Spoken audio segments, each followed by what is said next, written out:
Hello, and welcome to our lecture on investigative journalism. This is the Digital Journalism and Public Relations Department at Moorpark College, and my name is Professor Kelsey Stewart. What is investigative journalism?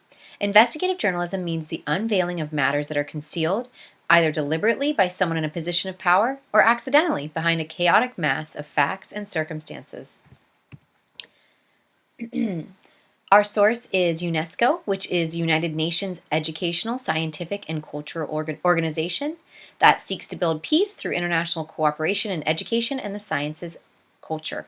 UNESCO offers online educational resources that are free, like these online textbooks for investigative journalism. Written-based inquiry, a manual for investigative journalists written by Mark Lee Hunter from 2009, as well as his most recent publication, the Global Investigative Journalism Casebook, which offers incredible insight to actual journalism, investigative journalism at work.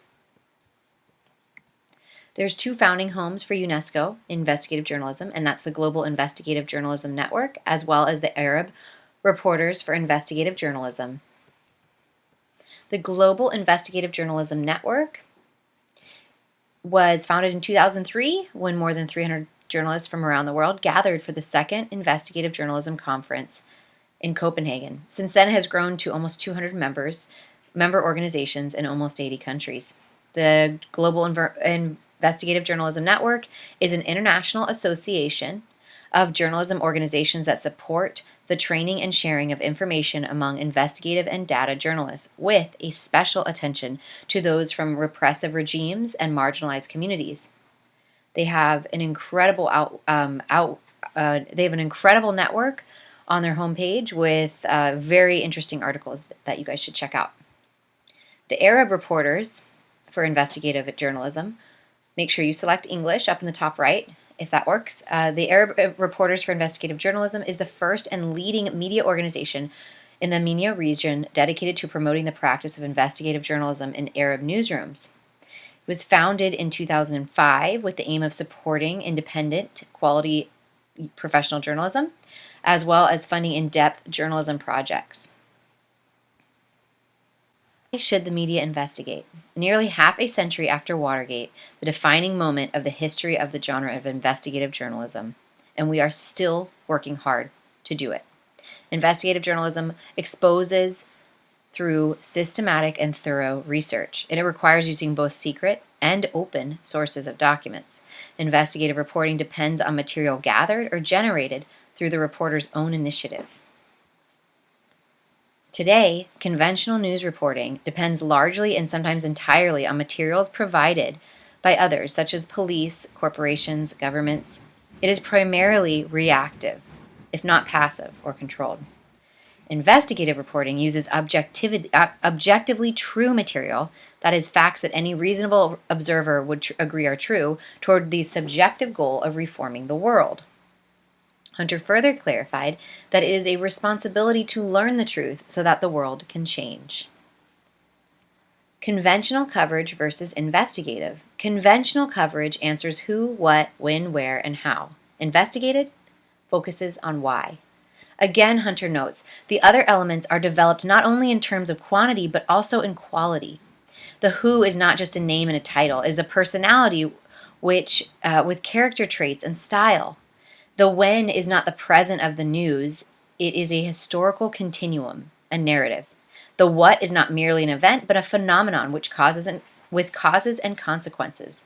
The where is not just an address. It is a setting in which certain things become more or less possible.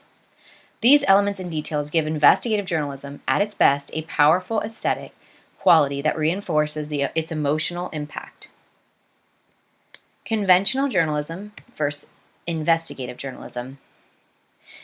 Hunter provides a guideline for the differences between conventional journalism and investigative journalism. In regards to research, conventional information is gathered and reported at a fixed rhythm, such as daily, weekly, or monthly. With investigative, information cannot be published until its coherence and completeness are ensured. With source relations, conventional journalism enhances the good faith of sources, often without further verification. Official sources offer information to the reporter freely to promote themselves and their goals. With investigative source relations, the good faith of sources cannot be presumed, and any source may provide false information. Also, no information may be used without further verification. In each step, it's clear that investigative is much more work than conventional. You might ask yourself, is it worth it? To the public, viewers love the added value to stories, especially stories that offer information that they could not get anywhere else. For your publication, although most news media stations and publications lose money in the investigative process, the gain for the publication's reputation is incredible. As a reporter, well, as you dig for the truth, the in-depth sources are revealed and networks are created, along with a specialized skill set that not many reporters have these days. Choose if it's worth it. So, how do you find a story then to investigate? 1, you monitor your media. You pay attention to what's changing in your environment. You listen to the complaints of the people around you, and you be aware of the successfully completed projects or launches around you. Again, investigative does not always mean dragging up bad secrets. You use stories that appear to you now in your inner circle. These same stories, although in a smaller demographic, will teach and hone the same skills it would take to work an undercover story at the White House.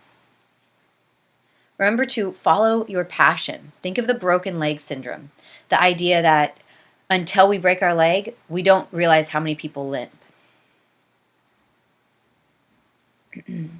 We don't recognize a phenomenon unless we are already sensitive to them.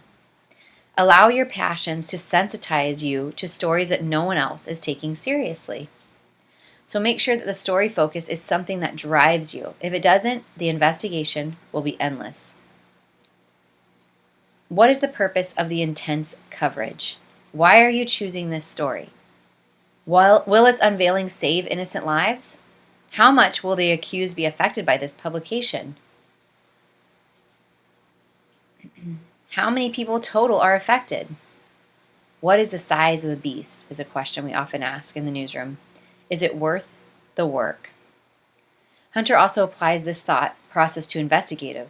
The world is full of suffering, and much of that suffering is useless, the result of vice and error. Anything that lessens suffering, cruelty, and stupidity is worth undertaking. Investigations can further end that. Recall that the Woodward and Bernstein reporters who revealed the White House scandal took down several innocent people, ruining their careers, along with Richard Nixon's. Always assess your motives for an investigative story. What is your passion fueled by? So here is Hunter's main stake. The scientific method equals investigative. A hypothesis, which is the proposal of an idea and the start of the testing to verify its truth.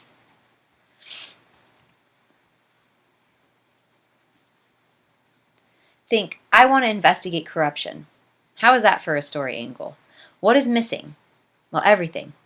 It's too broad and it lacks a pinpoint of coverage. You have to fine-tune it. Corruption in the school system has destroyed parents' hopes that their children will lead better lives. That's a specific start to something. That's a hypothesis. So how do you confirm your hypothesis? Well, you will need at least 4 sources to verify that truth. Research and analyze how the systems work so you can see all of the difference and anomalies that may be presented with this. Thirdly, you're going to start the process of analyzing the entire hypothesis. How do we do that? Here's a graphic look at the process presented by Mark Hunter. 1, we must ask, what do we mean by corruption? Bribes, favoritism? What kind of schools? How many? Is the same type of corruption in each? Which parents have experienced corruption? What are their hopes? Are the children aware of what is going on? If so, how does it affect them? Does education really make life better for children? And if so, how? You might ask yourself, why put in all of this work? The normal process of writing a news story typically involves getting an interview with a few sources and rewriting a press release. This process is triple that work. But when you think about it, it offers a more sound foundation for truth in reporting. A hypothesis gives you something to verify instead of trying to uncover a secret.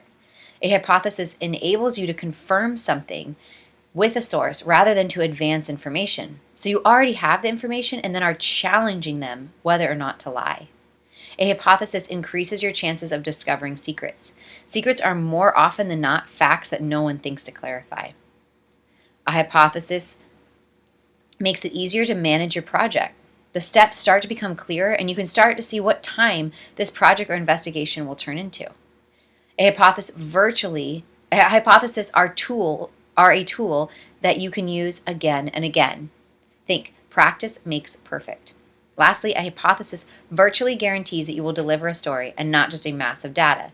You will soon be able to quickly justify your workload with a publication or just as quickly acknowledge that there is no story here.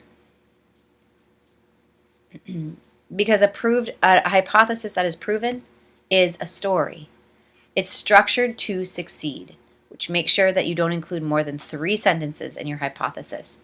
You also can revise it as you pull in facts. So you want to always prioritize facts even if they go against your hypothesis. You can always rewrite it.